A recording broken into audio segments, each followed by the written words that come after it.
Hey everybody,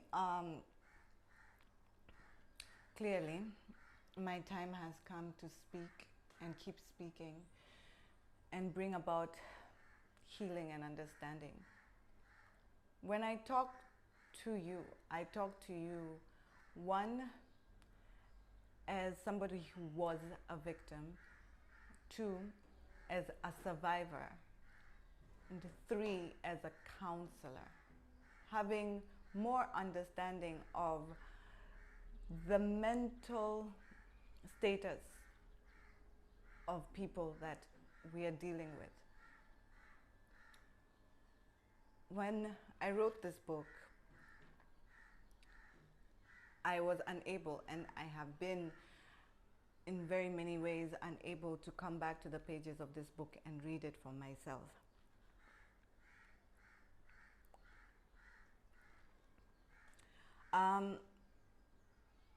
But I dove into great details of abuse in this book and the effects of abuse because I wanted there to be a full and complete understanding of the vicious cycle.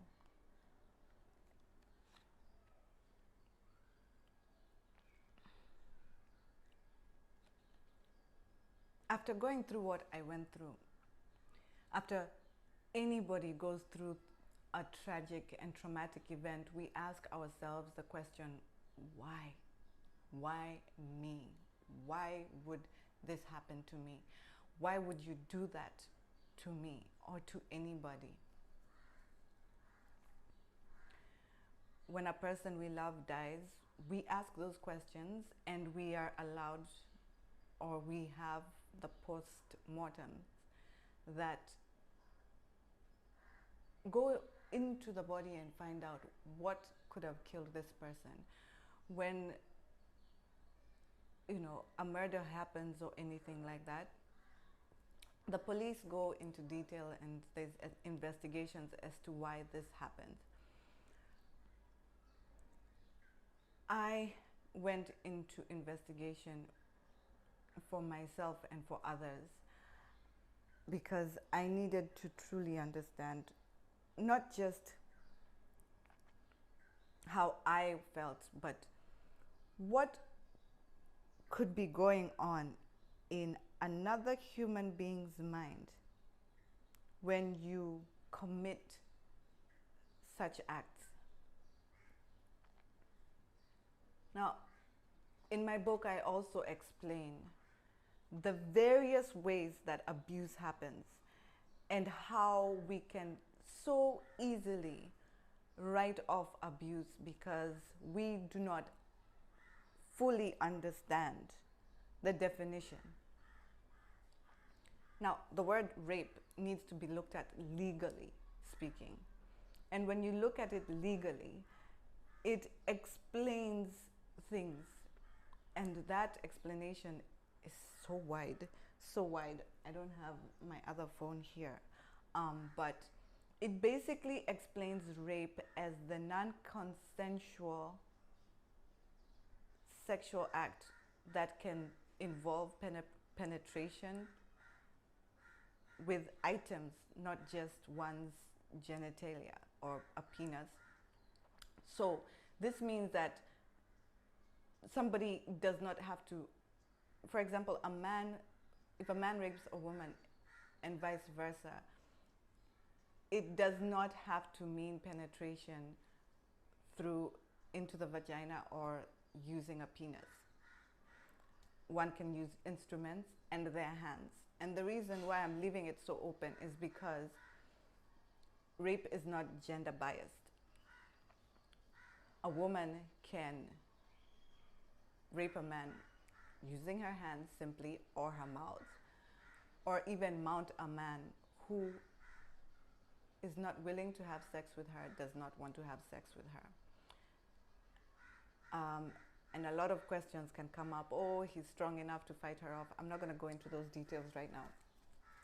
I'm just talking about the definitions. And a woman can be raped without a man penetrating her or a woman penetrating her, because a woman can be raped by another woman. So they can use instruments. Again, they can use their hands. And the reason I say this is because as a child, I understood that I had been, no, I didn't understand, obviously, that I had been molested. But as an adult, I wrote the molestation off in my mind because there was no penetration. And I kept saying, no, I wasn't abused because there wasn't any penetration. But I have to say also that I'm not the only one who will write it off like that. You can report it to your family members and so on and so forth, and they'll be like, you know, there was penetration, and when you say no, then they might write it off as, okay, then he didn't actually or she didn't actually sexually abuse you, you're okay.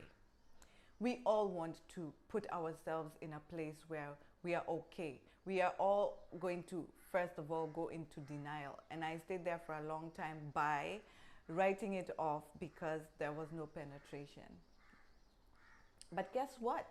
Legally speaking, you don't have to penetrate using a penis or into a vagina. You can use instruments and hands. So there we go. Molestation also means disturbance, an interference, a disturbance. So if I have been disturbed, my person has been disturbed in any way or form, and by disturbance I mean a person has put their hands on me and I was not welcoming of it, I was not enjoying it or happy with it, disturbance. So in the book I go into the many ways of abuse and the rape experiences that I had, because there is an assumption in all our minds that rape is this violent act, very forceful, very violent act.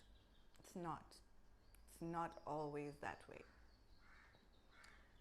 And again, that's why we all need to understand what the legal termination and definition of rape is. Because a lot of us don't report or speak because this person didn't force me and pin me down and wasn't violent, so it wasn't rape.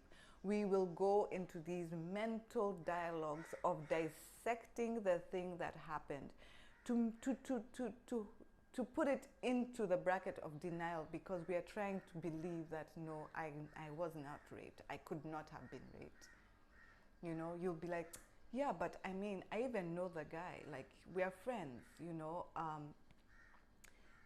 He didn't force me. He was kind of just like really coercing me, you know. He was just like, ah, come on, you know, just this. No, I don't want. Let's just try. I don't want. And then you end up finding out that there you go, there was penetration with the penis or the hands or whatever, and you were not welcoming of it. Believe it or not, this is also termed as abuse or rape. This thing is so deep, it's so wide, it has so many gray areas that allow one not to believe they're victims or to believe that they are abusers. And that is why this topic is so sensitive, and it cannot be treated just like, yeah, you know, that was rape and therefore off with their head kind of situation. And again, I'm speaking from somebody who went through it. I get to see it now because I went into, when I asked the question, why did this happen to me? I went into a rabbit hole of research and things and understanding, and I was like, Jesus Christ, we have a problem. I also came to understand that when it comes to the abuser, you find a lot of times that a rapist was raped, and it's a repeating cycle. So the person does what they know to do, and this person, having been raped themselves, was very damaged,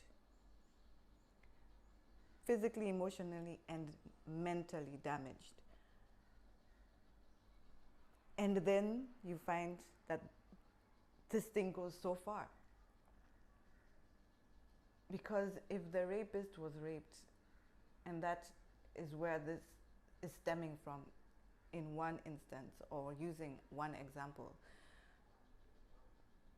then you start to realize, man, this guy or this woman was raped and abused as a child, and they grew up to do the thing that was done to them. It's so deep. It's so tragic. I'm not here sympathizing with a rapist, but I have been able to empathize, to put myself in their shoes, mainly because, again, I was trying to understand what kind of human being would commit an act like this. So when I dove in, I started to understand the kind of human beings we're dealing with, and the ignorance around what rape is. This thing has got to be talked out. People need to come and talk. We need to talk about this from the legal perspective.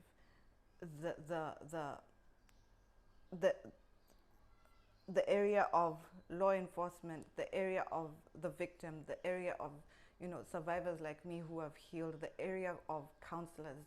Everybody needs to come to the table and talk, because there is so much we don't understand, so much we're missing, because people are angry, and I can understand the anger. But when we act out of anger, we miss so much. We are blind. Am I excusing the rapist? No, absolutely not. I'm just saying that this thing is so deep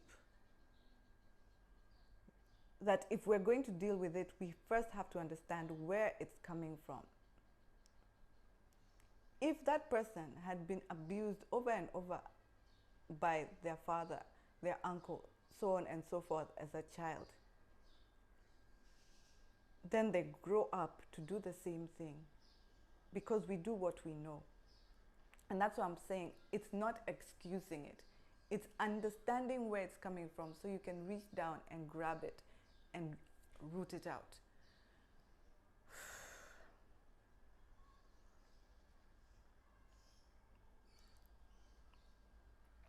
Guys, we have a problem. We have a big problem on our hands, and it's not black and white. It's not that simple. And until we can and come and talk and understand, and all of us work together to find a solution, we are just doing this. We're just going round and round in circles and endangering each other. So we have to find common. We have to find a place where we calm down and come to talk, not to excuse, but to find a solution. And in order to do that, we've got to look at both sides deeply and with an open mind. I am saying this as a person who has been raped. I was willing to sit and understand the other side and get to understand how I can then stop it from happening to my children, and so on and so forth. So we need to talk. And please get a copy of this book. It will take you into places you might not want to hear about, but we need to know about.